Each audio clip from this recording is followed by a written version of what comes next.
Hello and welcome back to the LPC, the League of Legends Pro Circus, and we're coming in for our second game now between these two teams, TOP and LGD. Now, Frusk, at some point during this cast, I am going to have to promote you to a play-by-play, because I actually think that I don't have enough in me to cast all of these fights, because we had a ridiculous number of kills in that first game. We've got a new record, boys. We're going to try to go for 100 kills in a single series. I believe we got close to 50 in that game. Yep. So we just need 50 more. If this goes to game 3, that's very possible. Maybe we could break 150. Sky's the limit. Please 200.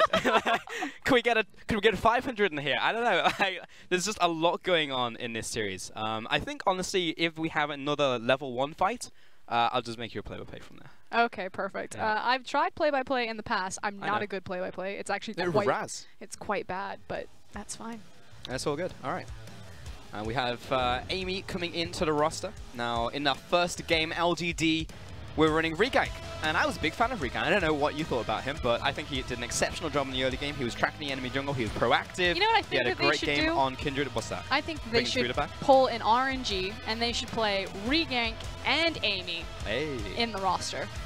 And to which then you say and ask me, but Frost, who does that mean that they pull off the roster? Who do they pull off the roster, Frost? To which I say, Twitch chat, just run with your imagination. Is it a 3-letter word? It might be. It might be. So beginning with P and end with YL? I don't know. You don't know? Nope. And we will never know, I guess.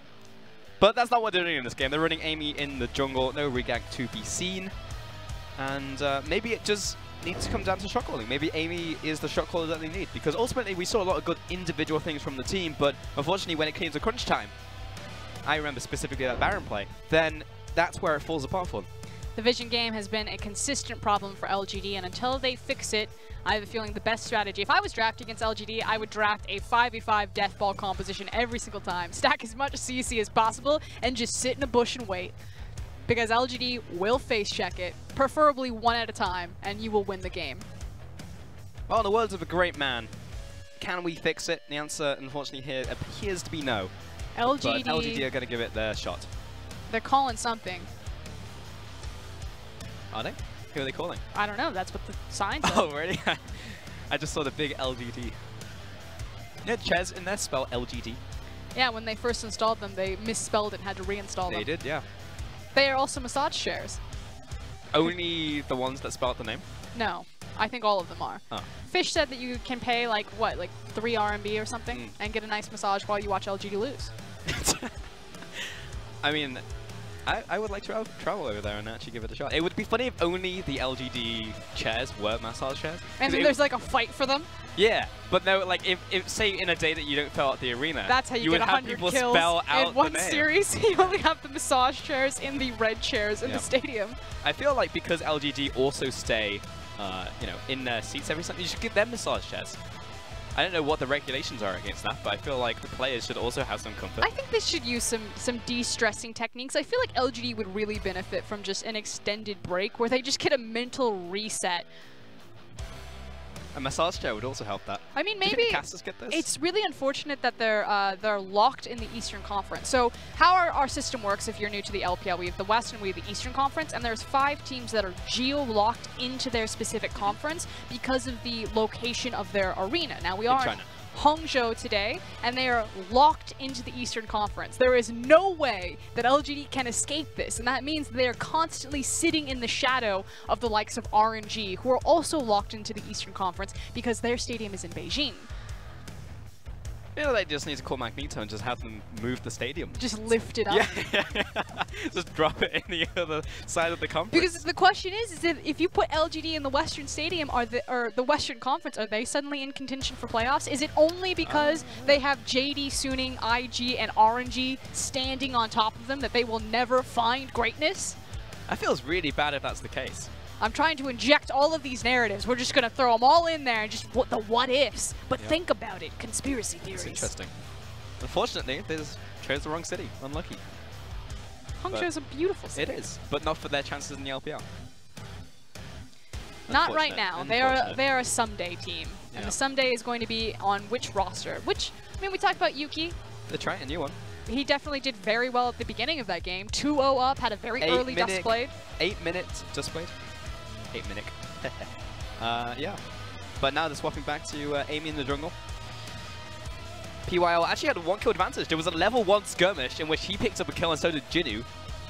And Jinnu got ganked, and as did the bot lane, PYL, and then he died twice. On the opposite side though, I do want to talk about TOP because TOP have been finding themselves this split. I don't know if I can define their style as such, but they actually have something to build from now. And they are also in contention for playoffs. And without Marn, I think is kind of the big takeaway for TOP, now formerly known as Dan Gaming. They kind of surprised everyone when they came into the LPL, and they went on this massive winning streak, and then they fell off of reality, they hit expectations, and everything fell down on top of them, and they went on one of the longest loss streaks in LPL history, but they've changed up the roster, changed up some coaching staff. They got BSYY standing behind them, formerly of the Spiders. Yeah. Actually knows PYL quite well. Those two go way back. BSYY? Yep. It's also on Fun Plus Phoenix for a while there as well. Yep, he was the FPX coach for a while. He's kind of one of the legacy Chinese coaches that we have sitting in the scene. A lot of the teams you hear picking up, you know, like the CJ Intis coaching staff, things like that, but BSYY. you can see BSYY on your screen right now, standing behind XX, who does not look pleased. He does not at all. I mean, XX, to talk about him for a sec, he's been doing very well this split, so...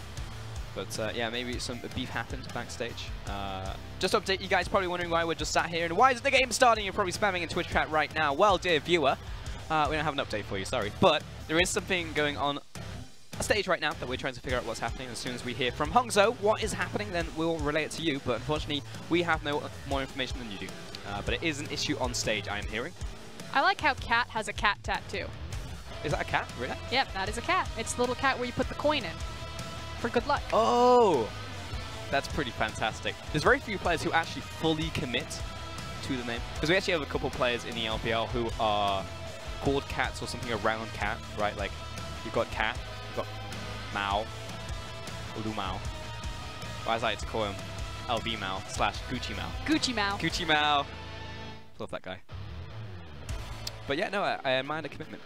Cat's a hilarious player. Cat, I think, was one of the shining lights for Dan Gaming back when they were Dan Gaming before TOP. Yeah, one of the big brands that we grabbed hold of this team, because if you like support players that just stick their face in it, you'll love Cat. He he kind of, what is it? I always want to say Darius from Moscow 5, the top laner. Darian. There we go.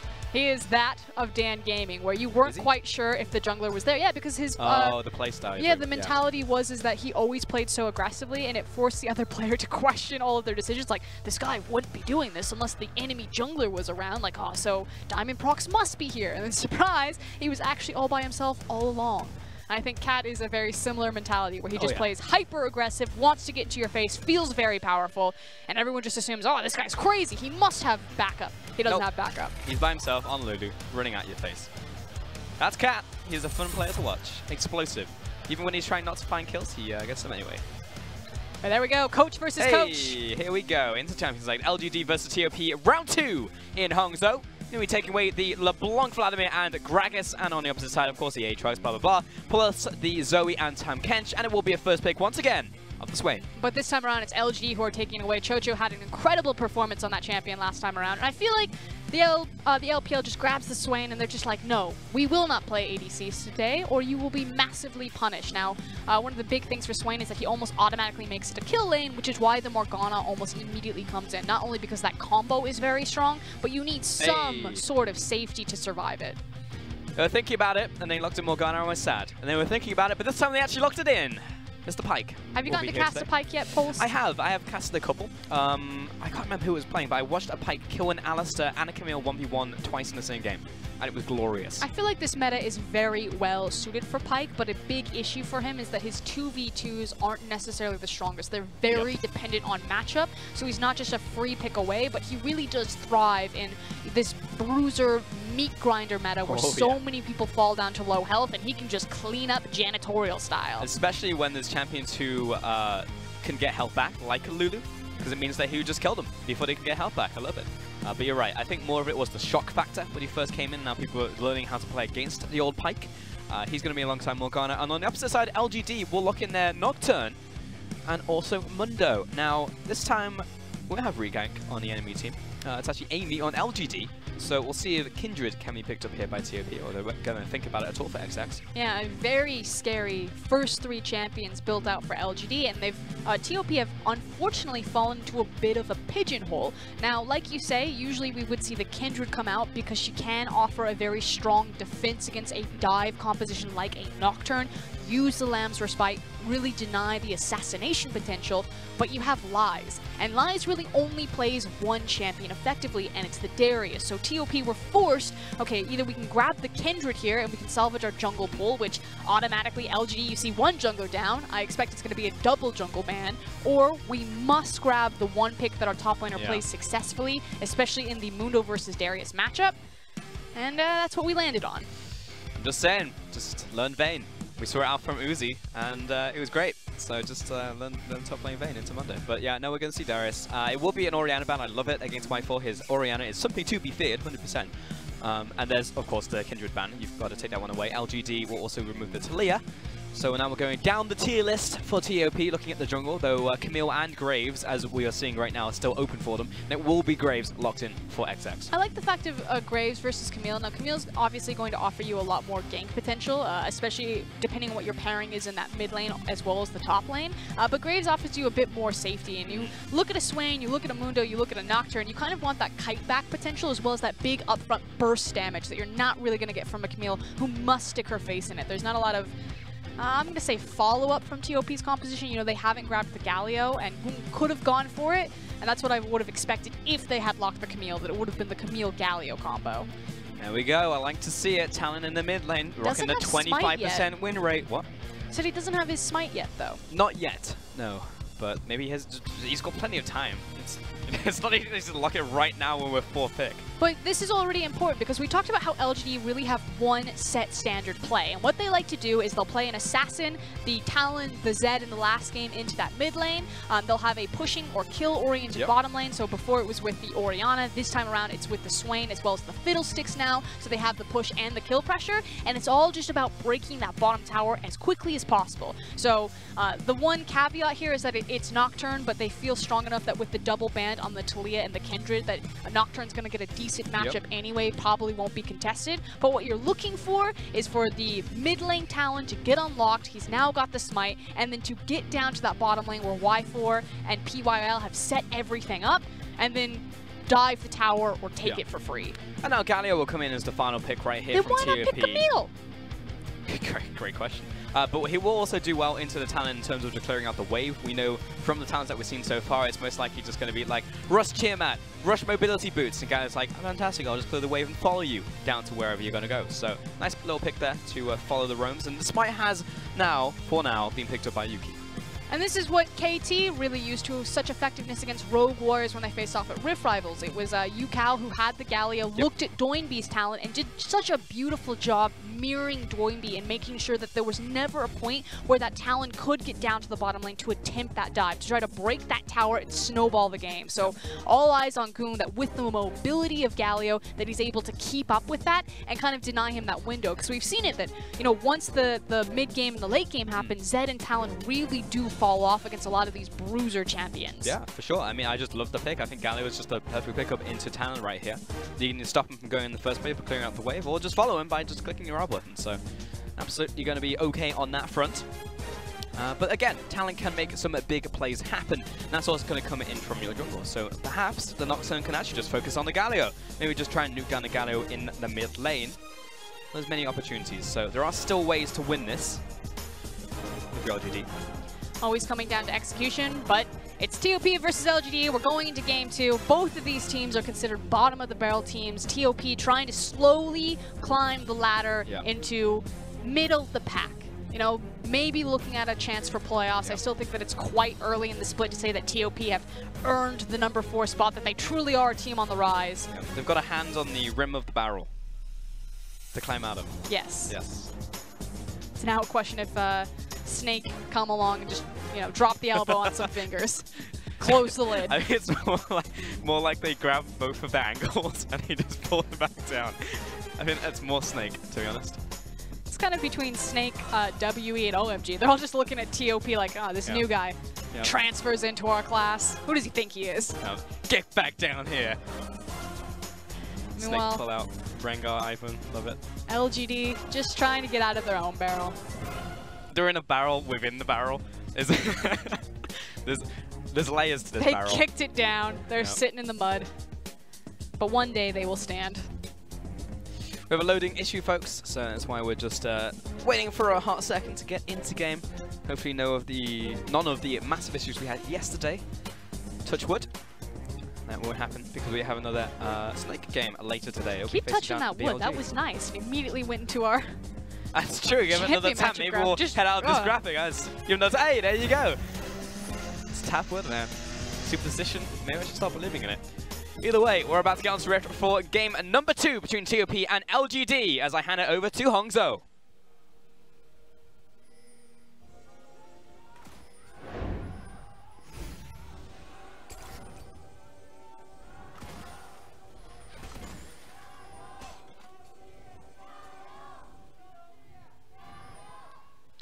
TOP taking a book out of LGD's, or excuse me, a page out of LGD's. Well, they only have a page, so they're taking a page out of a page. Fair. The point is, they have the Morgana, and they're trying for the invade, because if they hit the Dark Binding Pulse, they will kill someone. They will indeed. I believe that's what started the last level 1 that we saw in the first game between TOP and yes, LGD. yes. Very good. Yeah. Now, if you're new to listen to Rusker in Cast, she likes to take phrases and mangle them. So that's our newest one. I'm dyslexic. I'm pretty sure that's not how that works. LGD pushing into the enemy jungle, and we're just going to be ships in the night, just going to pass each other by. No one really knows how it works, so you can just say it and then just, oh, yes, yes. Yes. You just say it with conviction, that's what really matters. That's half of what casting is. Like boats in the day. They're going to drift past each other. But the difference here is that LGD warded behind them, so they know that this is coming. How will they hide? They're not going to. Oh, Dark Binding? We've caught ourselves a cat. Uh-oh, here comes Amy. Doesn't know what to do. No, he's going to jump back to his mid lane, which XX will happen to be there. And now LGD are on the retreat, it looks like. Who's getting ganked here? God, I can't tell. Whoop. Whoa, PYL actually cleanses out of that one. Get him with the bounce. Cat flashes away, but here's Yuki. Jumps over the wall, and we're good. I think we just burned 1, 2, 3, 4 summoner spells in 2 minutes. I'm just saying, like, I feel like we've burnt a lot in the initial act of our circus show. We've opened strong, so hopefully we can finish strong.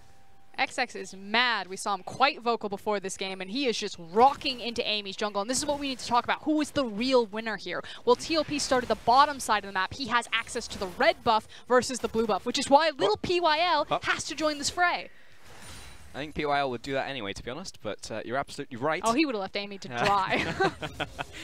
Y4 sat in this bottom lane 1 versus 2, so control goes over to Chocho and Cat. I mangled that one on purpose for those who caught it.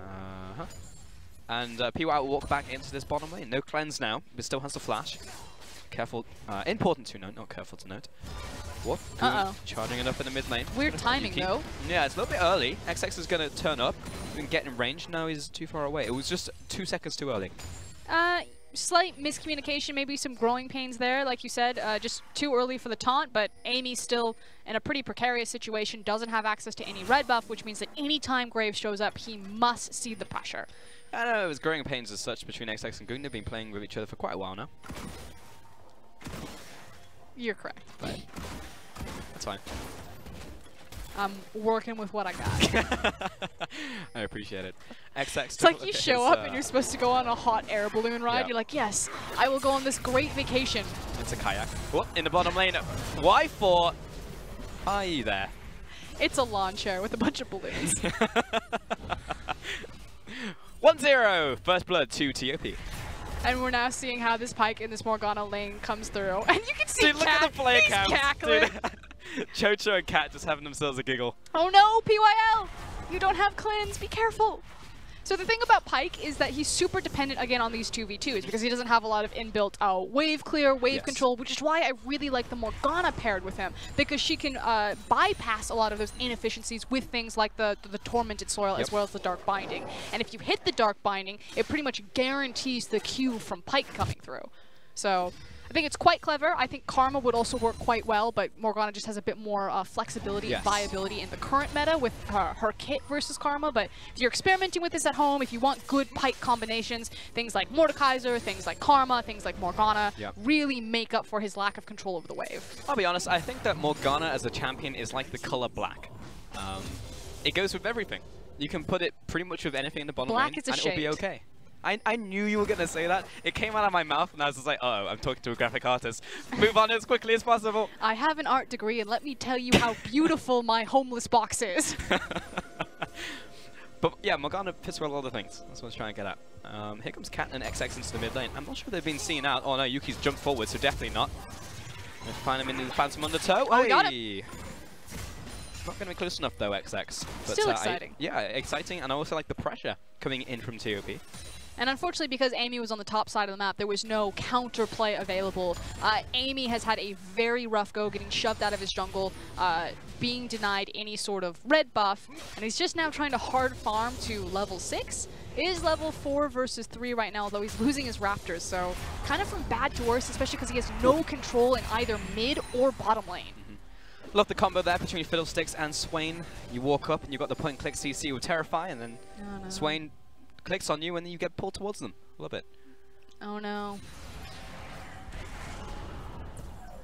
That was there was like no gusto in that at all. You were like, oh no. Because it's happening again. It is. They smell it though. They smell fear. There's oh no. something in this brush. Oh, it's a Graves. We're good. We're okay. Oh, you blinded the heck out of that wall, XX. Crushed it. Going on to the mid lane. Was thinking about going down. He's got level 6, by the way, so he would be able to join that play if it happens, if they decide to dive underneath that tower. And Yuki is actually pretty low on mana, so it's going to be a full combo coming in from Gung, plus the Aftershock, and that talent just got bodied. Here comes Graves from underneath, though. Yuki is in a... Parkour. Hardcore, hate that parkour. champion. Love it. Yeah, it's also sometimes annoying as a caster because you don't know which walls he's jumped over and which ones he I wish hasn't. we could visually see it, actually. Yeah. Because now I just have to keep mental track on that wall. Yeah, and then the time also changes depending on level, so you're just like, I don't know if he can jump over that one or not, or whether he made a mistake or he didn't. I have a feeling that would look really ugly on Spectator. Yes, it would, but I'm sure there's like a separate thing you could make, like, you know, like an icon over it, like a small X. Hold on, let me like an XX. let me get my email open so I can just... Get FLICKR on the case, there you go. Make it the shade black.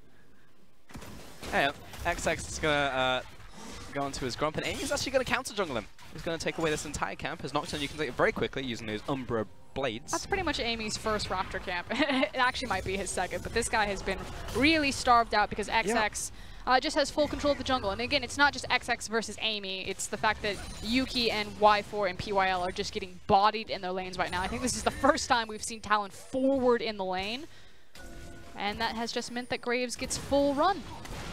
Yeah, pretty much, and what, we're level 7 right now, and Yuki hasn't even opted towards boots.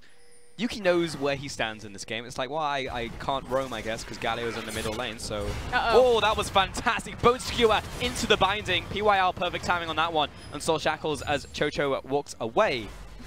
But there is the stopwatch. Still has the cleanse available, as here we go. Nocturne.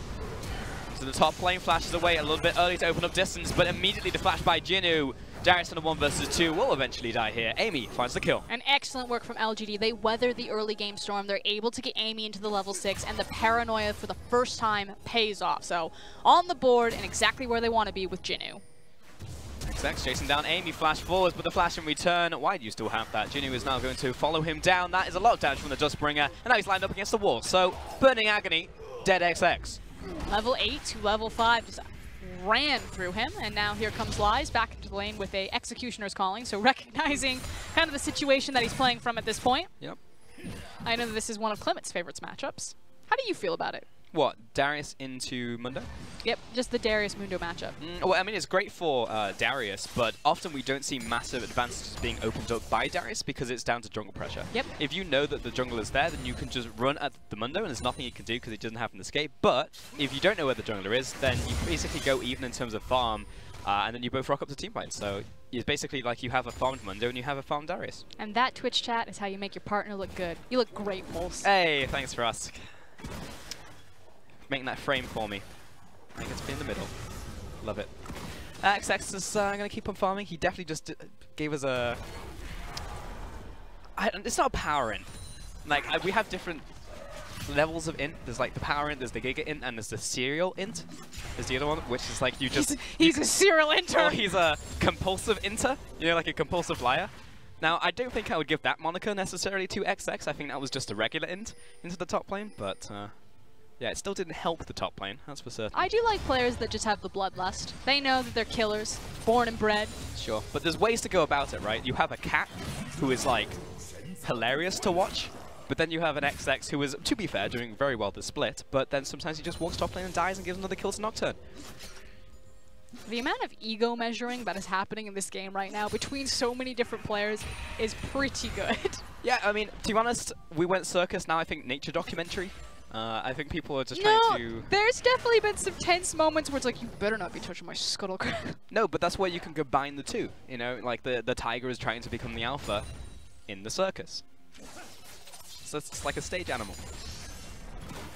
I think we're going to be setting up for a bottom lane play right quick, however. Although, really, I feel like a lot of the pace has been set by Cat. This is his third little meander towards the mid lane. And they're grabbing a very wide security blanket on this bottom lane. Galio does have TP, does have access to the ultimate, so he can participate into this, just delayed. Got that minion. The XX is still coming down into the bottom lane. We're going to maximize the damage on that bird, while XX is waiting in the brush currently. He's on a control ward. But what's great here is that it's TOP reading exactly what LGD's single play is, and they're beating them to the punch and forcing LG to respond. Dangerous. Yeah, found some undertow, but take a look at that right there. I mean, immediately Yuki tries to rotate to the bottom lane, and hey, that ward... Oh, don't go that way, BYL. That's a bit risky. He gets tossed over Cat's shoulder. Almost goes down. Teleport going to be cancelled out there by Goong.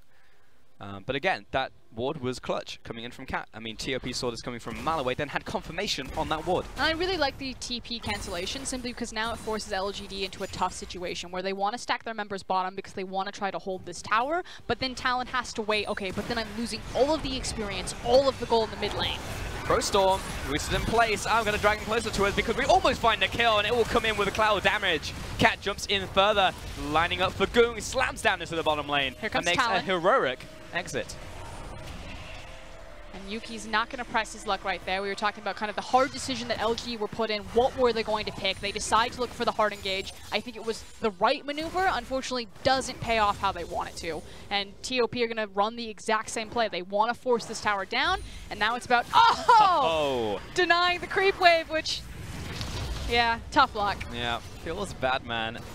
Nice stuff coming in there. That teleport. And the reason why this pressure was put on is because now up in the top lane, you see that even though Clement really likes this matchup, Lies had so much jungle attention thrown at him, there's nothing really that he can do now, and it was going to be a matter of time before that top tower fell.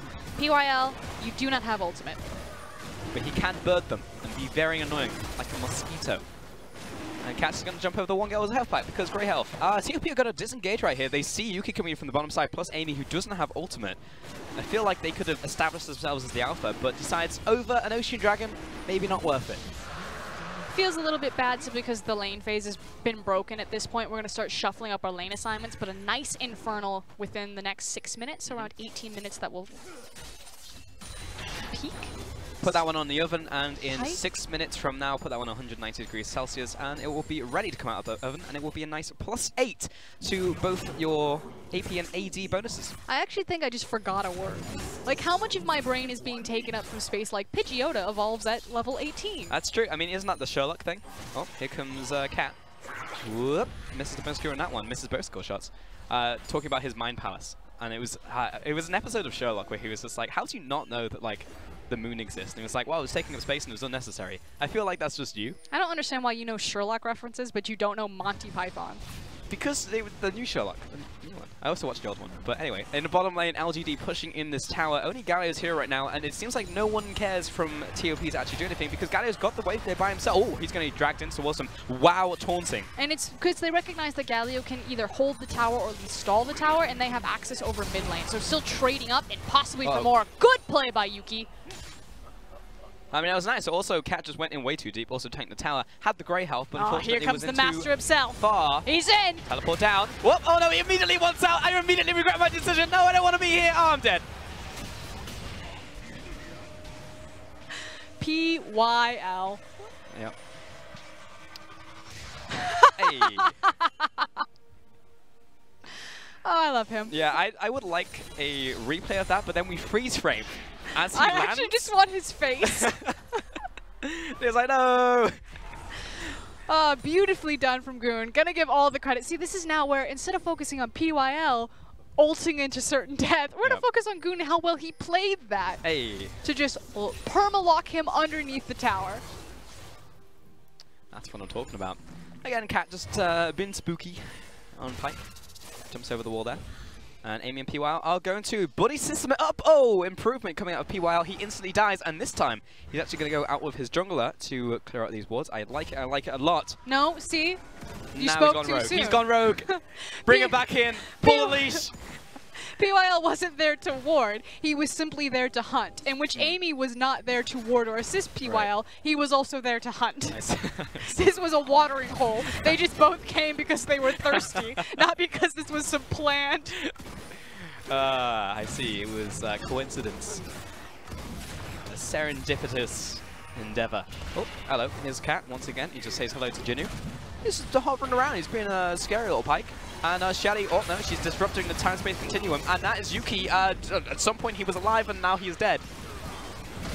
We'll see him on the next episode of Next Generation. And Shelly is dead. Okay, that will go over to XX. And TOP, I believe, have won that one. They are just swarming LGD, and there's not much they can do. They weren't positioned correctly for that fight. You could see that Nocturne was sitting in for the mid lane. Yeah, has access to Paranoia, but that would be a death sentence for him to dive into this. And I just feel that, really, the Galio is acting at such a great counter or answer to the diving. Yeah, that's a fantastic bone skewer. Doesn't finally execute off the ultimate, but burns everything else. And PYL, he's here for a celebration, but no one's partying.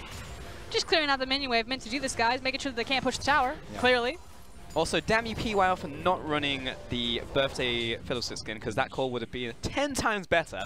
But you were running Classic. I hear it's actually quite rare on the Chinese server. Really? Yeah. Do you know that Brolaf is actually one of the most common because it's a cheap skin? Well, on the Western clients, it is a legendary skin. On the Eastern clients, it's like 180 RP. To my understanding, the rarest skin on the Chinese server is the Bruce Lee Sin skin. Makes sense. Definitely makes sense. Is there a Jackie Chan skin? Wouldn't it be the one where he's wearing the white shirt? Oh, yeah. I feel like both of those should be like equally as rare.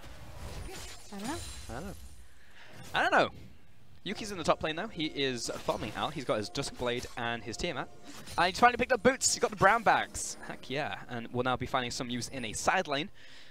So he's got that going for him. This is not about the side lane. This is about Yuki finding a nice little place to hide, to bunker up, and then he's just going to wait for someone to fall off the, or fall away from the herd. He's looking for the weak gazelles, the sick ones. I see. Well, who can he, which one is the sick, weak gazelle? Because I'm looking at Darius. He's not sick nor weak. I think you want Cat or you want Chocho. Both of them are very dangerous, though.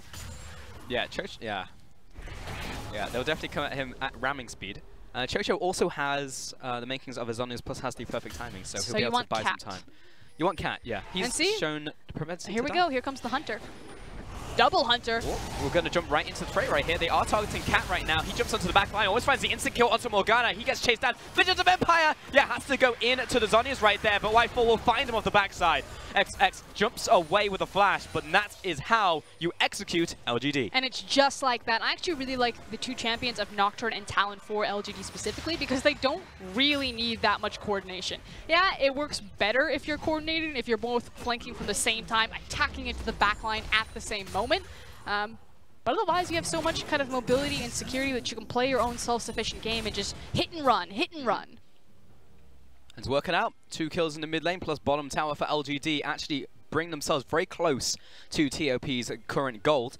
Baron, yeah, I mean, Baron is going to spawn in 70 seconds. It's definitely going to be a part of this game. Yeah, but Infernal, nice cover. You are correct. Infernal is the one that is spawning right now, and actually XX is already on top of it, but we can see that from a nice panoramic view. And it was just a brilliant trap. Again, I really like Talon and Nocturne for LGD specifically. They're having issues with their vision, they're having issues with their coordination. So give them champions that have really long-range assassination potential that don't need to be synced up. They can kind of do their own thing, be their own self-sufficient man. Speaking of self-sufficient. Yep, Cat caught out once again in the enemy jungle. And he's out of there. He just gets the damage reduction coming in from Goon. That was like, bone skewer from downtown. Hello. Yeah, Wi-Fi was not expecting that one for certain. Has to instantly burn his flash on that. May not have actually had to burn a flash, but I think it was more the shock factor. It's like as an adult when you fall down and you're like, why am I on the floor? But it's more about the shock factor than anything else. In the mid lane, clearing out this mid wave. We're good, yeah, we have enough sufficient wave clear. And PYL, he's low. He would like to drain a camp, but there are no camps to be taken. That Raptor camp has entirely belonged to TOP this entire time. And finally, it shall fall. There we go. TOP, 2 towers over their opponents and a sizable gold lead. At this point in the game, as the analyst, you'd kind of take a step back and be like, okay, this is what it means now that the map is open, and this is what the compositions want to do, and this is what your win conditions are. But I'm looking at TOP and I'm looking at LGD, and normally I want to be like, you just cover up the nameplates. It doesn't matter. It definitely matters here. I'm not sure what's going to happen now that the map is open. I have a feeling everything is going to devolve into chaos. I'm a little bit upset that it's only 9 kills in this game. We need an extra 40. We can catch up. There's time. There is. There's mid-game. And we've now completely opened up the map. Mid-game at 20 minutes in the 8-13 meta. Which just means that we're probably going to have a longer game with more bloodiness. Which means that we can catch up and we can... What were we after the first game? We had 50 kills? Something like that? We had close to 50 kills. Oh, close to 50 kills. Okay, so we just need another 40-something kills and we'll be at 100. There's a good chance that LG actually take this game, so we'll go to another game. Oh, Cat, he's found Y4 in the mid lane once again, and this time he doesn't have flash, remember?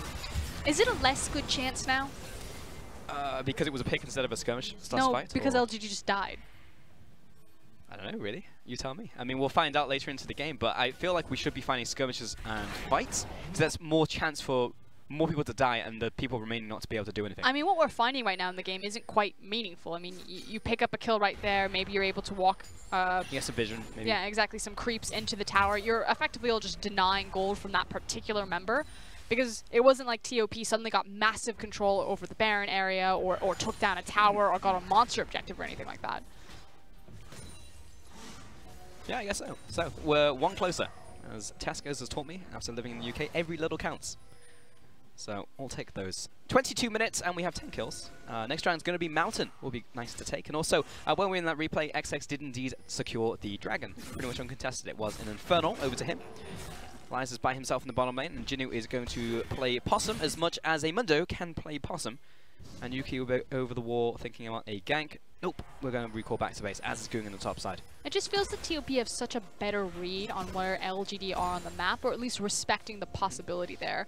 We talk about this idea of imperfect vision and imperfect information, and LGD really like to play on that line. They'll coin flip all day, like, this guy's not going to be here. I could totally overextend and go for this kill. And then, of course, they're massively punished. Right. Whereas TOP play much more cautious. Very true. And again, they actually have the information, so they can make educated decisions. But also, they will go in more often than that as well, after those educated decisions. Cleaver lands. Binding lands as well. Mundo doesn't know how that landed. Mundo don't know anything. But Mundo is fine.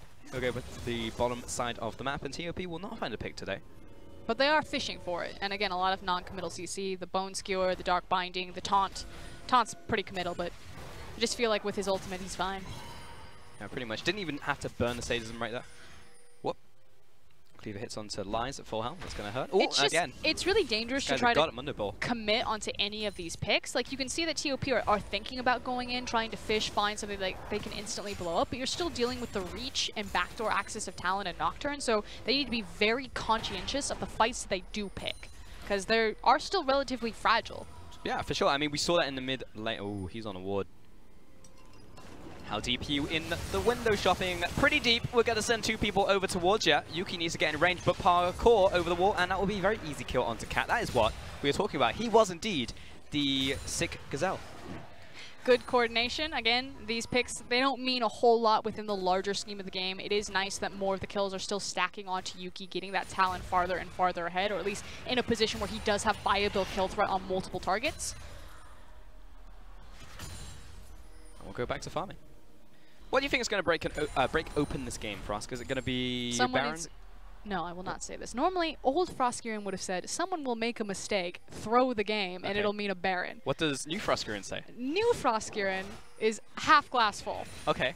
Someone is going to set up a brilliant pick. It'll break open the game, and there will be a Baron. Hang on, isn't that the same thing? No, glass half full. Oh, I see. Hey, right now, they're setting a brilliant pick in the mid lane. Chocho Angung. Who's it going to be? Who's the gazelle? PYL. No, he's Are we going to stay take with the bets pack. on who it's going to be? Yeah, let's do it. Got 1 and 5. I mean, technically both teams could do it. So, okay, who's going to get hunted? It's either going to be Cho and Cat who are going to get caught out by Talon.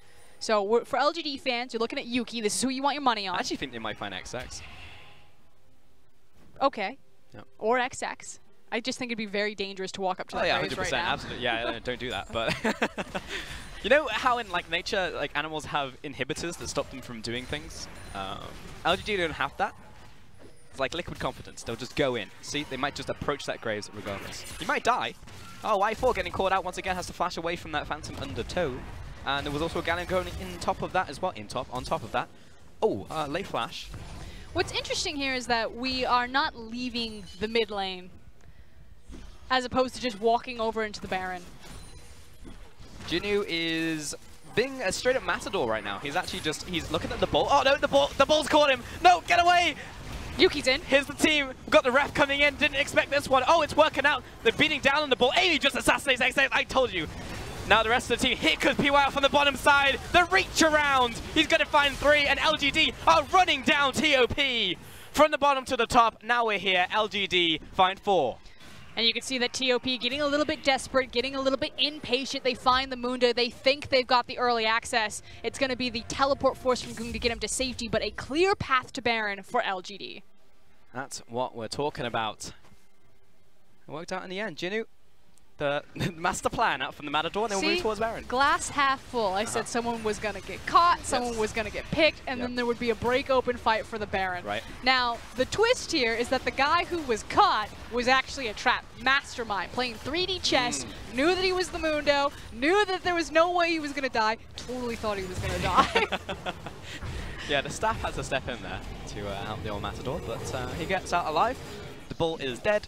And we find ourselves a Baron. Let's take a look at that one more time. So here's Jinnu. He's playing Mario Kart. He's trying to zig and zag all over the map. He's like, Blue Shell, get in there. Blue Shell gets into the back line. Graves was in first. Suddenly turns to the guy in second, just sucker punches him. Why'd you have to throw it?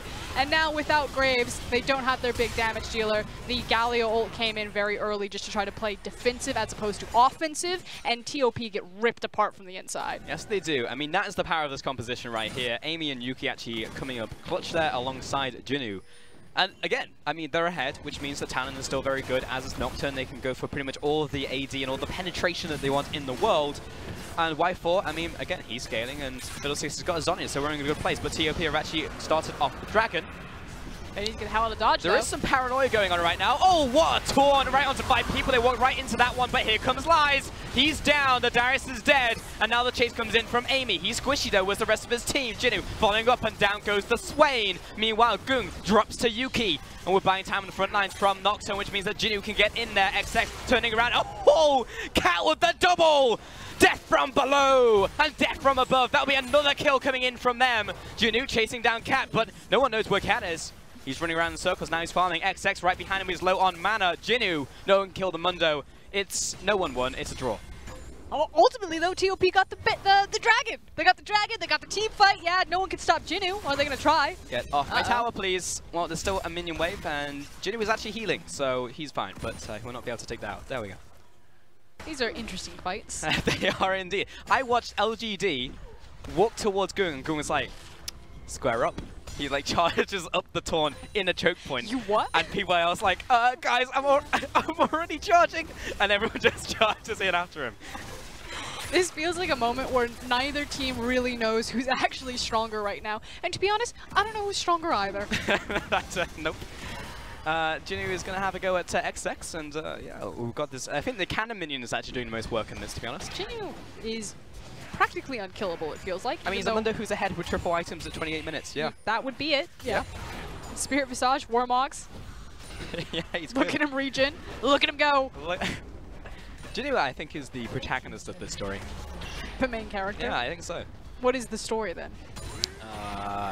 It's a work in progress. It's like, have you seen Wallace and Gromit where they're putting it? Okay, let's take a look at this replay again. So my favorite thing of how this starts is Cat pulling Jinnu away, and then PYL, who is, like you saying, has already committed. He was halfway through the air, and he's like, "This is my manifesto. Witness me." Yeah, and it's just kind of a mess from here on out. It was really well played by Choo Choo and Goon. They stall out long enough that XX and Cat kind of win the other side of the fight. And then, of course, the huge pike play gets the double janitorial cleanup. But then there's still Jinnu, who's looking around like, where did my team go? I swear not 3 seconds ago we were winning this fight. Oh, man. So credit to Goon and Cat. Yes, and Choo Choo. Cat. Cho-Cho. Cho-Cho. Well, I don't know. I think his name, like in Chinese, his name is Cho-Cho, but I think sometimes he does do a bit of a choo-choo. You know what I mean? He just like goes right through the enemy team like a train. So I think at those moments we can call him Choo-Choo. Yeah. Also want to say good job, Amy, because he was zoning away in the front line and also was buying some time with the old Guardian Angel. Ah, the dodge. Yeah. The fancy feet. Like, no, it doesn't really matter what you do to Jinnu. It's like you're caught in two minds. There's an enemy champion there who's just clearing your wards, but at the same time, he doesn't really take any damage. So, yeah, I don't know whether we should hit him or not. Jinnu is definitely a major problem, though, because no matter what happens in these fights, he's always going to be alive. So it's like you can get a 4-man wipe, which is essentially an ace, and then he's just like there with you at Baron. He's like that friend who just like sticks around for like no reason, and you can't get rid of him. I don't have any of those friends. I mean, TP didn't think they did either, but he's just there. Yuki getting caught out completely by himself. Oh, PYL, he's committed though, jumps in. He will get taunted up. Amy jumps into front lines as well, and down goes XX. They're taking down the Graves. Cho-Cho, he's got the shackles down, and a lot of people are going golden, but in the end, Yuki has to dive away from this play, but Cat, he's chasing. Oh no, he's on his as well. 1 versus 1, he's in the arena, and Cat will emerge victorious. Meanwhile, Goon trading off with Y4, and Lies finds one, turning around, gets the regen, looking for another, but Jinnu, he's unkillable. And who is the real winner out of these fights? You guessed it right, folks, it's Mundo. He's going to chase down Cat, running into a choke point. He's stealth, but what about you, Goon? No, you're a Galio, you don't have stealth. Get to the blast cone, get off the... Oh no, it's connected. Justice escape to the minions. And while the cleaver doesn't land, Jinnu is still hungry. Here comes Cat for more. And Cat realizes he doesn't want this. PYL in the back lines. We're chasing again with the briefcases, but it does not connect. And in the end, that's a somebody won. The greatest part of all of this was PYL just behind Jinnu like, mush, yes, get them, get off my lawn. Yeah, he's definitely that guy. 0-4 and 10. The tiny guy with like the much larger, much more intimidating friend. Like, what'd you say about me? Yeah, exactly. And he's got. I'll have you know, my brother works for Riot. Yep, and that's Jinnu, the 406 Mundo. He's the jock, and he just doesn't die. And we get, unfortunately, we get these fights where we get to the end of them, and it's a 2-for-2 or a 3-for-3. Are these really fights? Because this just feels like Thunderdome repeatedly. It definitely is. And now, my favorite thing is when Cat just pieces out of this team fight and decides that he wants to go hunting for Yuki. Because he smells it. He sees the talent goes to the wall. He's like, nah, not today. Yep. Flash is over. But meanwhile, meet me in the arena. His team needs him, and Goon is doing so much work here. Yeah, this Galio did a whole lot, and then we're at the very end of the fight. It almost looked good from Lies because he managed to get his passive up, the old Noxian Might. But it's not an execute. I mean, it is an execute. It's true damage, but ultimately, the Mundo has way too much health. I feel like this is the power of friendship. You know, which team is actually going to stick together longer in these team fights? Because right now, everyone's just like scatter. Yeah. But the problem is, at the end of these fights, we have 2 unmovable objects. One's a Mundo, and one's a Galio? Yeah. So... I don't know if, like, we won't have a conclusion to this game until, like, you know, 5 Barons and 17 Elder Dragon. Like, that's what it feels like. The thing is I wanted, like, a real, just, like, a down and dirty fight. And I feel like... This is pretty dirty and down. Instead, what I got was West Side Story. Oh. Yeah, I mean, that's fair, but this is definitely dirty. And there's nothing clean about this game at all. I like how we're still fighting over the Infernal Drake when Baron's been up for the last 13 minutes. Yeah. Not once. He's just checking his watch. He's just like, oh, maybe this life insurance I bought wasn't worth it. I guess I'll just be here forever. Yeah, Rusty and I decided that he has life insurance, not home insurance, by the way, which probably makes sense given his profession. Okay, so I want redirect. Eyes on Yuki. I don't know why Yuki's showing himself in this river. There's a really nice ward from TOP actually that has spotted talent out, but I like what Yuki's attempting to do, which he's going between pushing this top tier tower, at least protecting the wave, and looking for people to pick off who want to walk to the wave. Now he's realized, he's like, something seems fishy. They're not automatically presenting themselves to me, so spots out the ward. But I like the attempt there, and then constantly as these fights are setting up, just track what Yuki is doing with this talent because of the mobility. I'm a big fan of new FLICKR. What? Anyway, Junu's going to push forward. Half glass full FLICKR? Yeah, yeah. It's either that or I take a run at this balcony. Alright, Jinu, again, we're still here. We're still fighting over this pixel brush. I swear it's actually not the dragon. We're actually fighting over this pixel brush vision. It's a teleport. This will be a 5 versus 5. Yeah, this has been seen. Cat finds Jinu. We want to kill him. We have to kill him all in one go before he can heal back up using Warmogs. But that's not going to be the case. Also means that Darius and Graves must be there for the Executioner's Calling to really make this damage stick. There's the Ignite. They this want feels it. Potentially good. Cat's like, I've got the Execute, but I missed the Bone Skewer. Amy and Yuki sitting on the side. They should always be together because they want to be nuking down the targets. Historically, so far, it's been XX. He's the Paranoia. White4's by himself, potentially caught, but the turning is one around. Here comes PY out and the dive into the backline once again. Chocho's already on his way out, but a Nocturne is in there, down for the count, but Lies turns around. A very useless Darius in this one. We'll get a whole lot done. And Chocho, he was caught. He runs back in and dies again. Hero's entrance hits onto no one. Everybody scatter. Get out of here. 1 versus 4. He's doing his best, his damnness to make this happen. But Cat and XX are on the full retreat. LGD, they come up trumps with 3 kills. TOP's composition just cannot kill how tanky LGD are. Between the Guardian Angel that protected Amy, that allowed him to come back up, and now the jungler is viable here. Between the Mundo, who is triple items, and just the damage will not stick to. And between little PYL, who even has his own little hourglass. Hey. No one can die on LGD. TOP can't make the damage stick, and it's going to be the second Baron for LG this game. Here we go. Down it goes. And it'll be Elder coming up next as well. Double Infernals to TOP.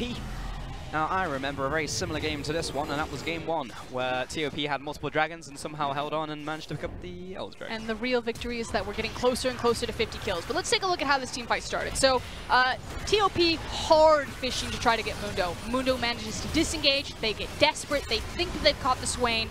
Beautiful Hourglass. Huge damage gets turned around. And again, this is what I'm talking about. Between the Hourglasses, between the Guardian Angel, between the Mundo, TOP, they just can't kill them fast enough. The team fight lasts longer than 20 seconds. They've already automatically lost it.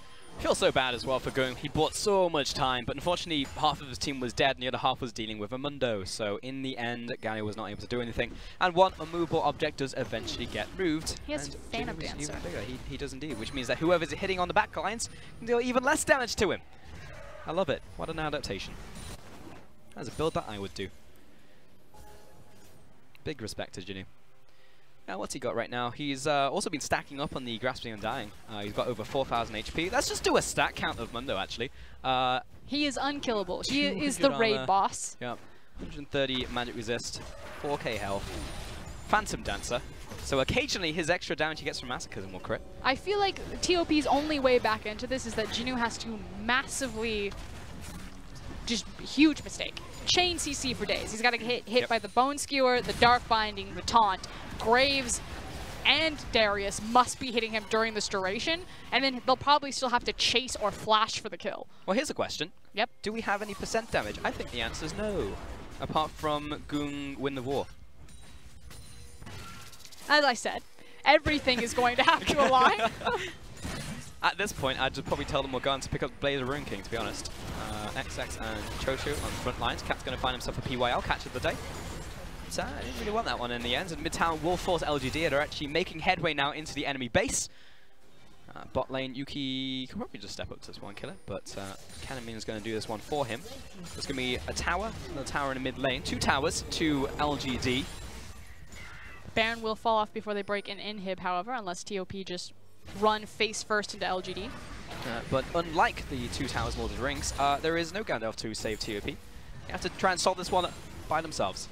I don't know, Galio could count as a giant falcon. A giant... The birds. Oh, right. But that wasn't Helm's Deep, was it? It was Gandalf who came in with the Riders of Rohan. Yeah, and saves everyone at the last second. Because, you know, oh, I see, plot holes. Yeah, plot holes. But, yeah, unfortunately, there's no Gandalf. There's no Riders of Rohan. And currently, LGD are storming the base, storming Helm's Deep. They've taken 3 of the towers down. Now, if you imagine that Mundo was that one Urukai who was running towards the wall, his Legacy was trying to take it down. This time he's not going to die. Much like the film, actually, but he's not got an explosive payload. I don't know where I'm going with this analogy, but what is for certain is LGD have made major headway into the base of TOP and have complete control over the map. But the Baron won't last long enough for them to break the inhib line. So we're still in this situation, Pulse. There's still time. We can get more kills. We can have a crazy back and forth. What are we up to? The Elder Dragon will be coming up. Look at TOP. If they get that Elder, they'll be massively powerful. 32 kills. Add it to approximately 50 from last game. So, yeah, no, we've got plenty of time. The only problem now, I actually think, is for TOP because... like your Helm's Deep analogy, TOP are also sitting in a very deep hole trying to dig out of it with their composition. There you go. See, I spent too much time with Rusty because he was like, because he doesn't go very deep on analogies nor think about them before he starts. So I just kind of go there with him and I'm like, where are we? Apparently everyone's a fridge and that's what happens. TOP, yeah, just trying to hold on at this point, unfortunately. They have 2 executes in the form of Darius and Pyke, and theoretically just be really good for them. Extended fights where you can get Noxy and Might and you start executing people, but the people you want to execute just have too much health. No, they can't. They cannot do extended fights. They must almost immediately kill someone, else you need to make a massive mistake. I know. That's the problem. But that is then also pressure on LGD. They must close out the game. Like, this is it, LGD fans. Get behind your team. Yep. This is their moment. Home arena, home crowd advantage here in Hangzhou. Get behind them. Now is the time. LGD to find that win that they've been searching for. And against a lot of these teams, I mean, TOP is one of the ones that you've got to do it as well, you know, a team who is in direct competition with you. And they're also very experienced with TOP. Of course, they were both in the Eastern Conference in spring. Yeah. They faced the team multiple times because they were in domestic conferences, so should feel pretty comfortable here. They should indeed. We're just getting our ducks in a row. So duck in the top lane, duck in the mid lane. Bot lane is actually pushing away from them though. Careful about that duck. Noted the key control ward that PYL is standing on, so he makes sure that he's clear to go over this wall and not be seen.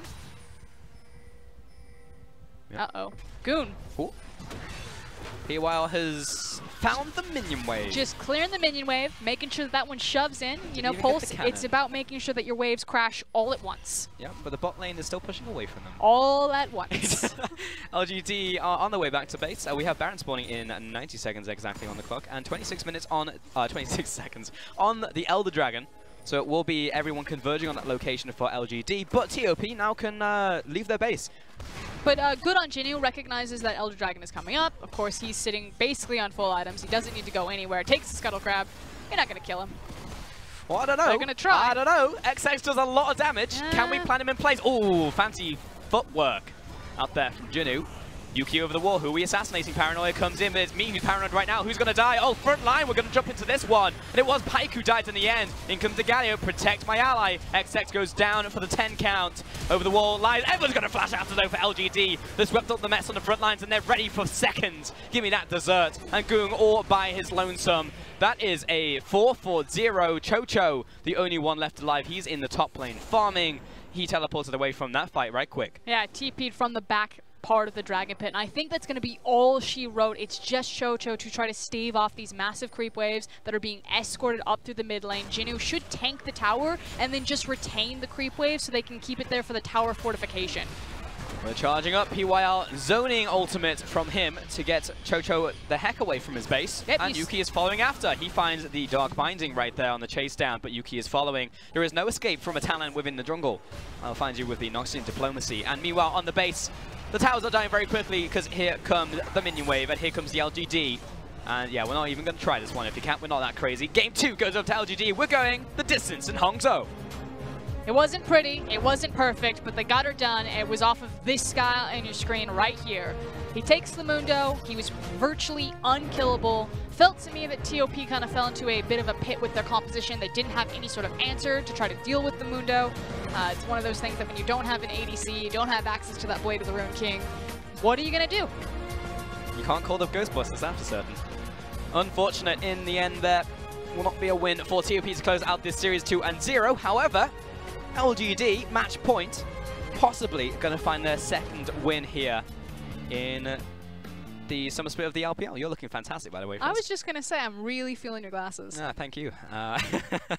But yeah, again, 1-6 right now. LGD would really like to find themselves their second win of this split, and they're on the precipice right now. And on the other side, TOP, I think it's a really easy fix. They say, okay, let's just go back to the drawing board. We wanted to play the Pyke in the Morgana bot lane. It was wildly successful, but we were unable to snowball off with it. So let's try to play either a more standardized type of game, ban the Swain. That seems to be the big pick that's going back and forth. Y4 had huge damage on the pick this time around. So I think we're going to see heavy Swain contests and maybe some more standard League of Legends for game number 3. Maybe. One can hope. Either way, we're going to send it over to Janstess to take a look at game 2. Thank you so much, and now we're back to even. LGD on the precipice of taking a series against TOP here in cross-conference. This opportunity where they don't have to worry about dropping the other team down. It's just, they just need to take the win, and then they get one step closer to potentially chasing down those playoffs. But they don't do it through regank in game 1. They bring Amy into game 2 and play around Yuki and Jinwoo in those side lanes. Yeah, and I'm always for just lighting a fire underneath someone, just to make sure that they stay true and they still have the drive to go on. So I like to swap between regank and Amy just to keep them going.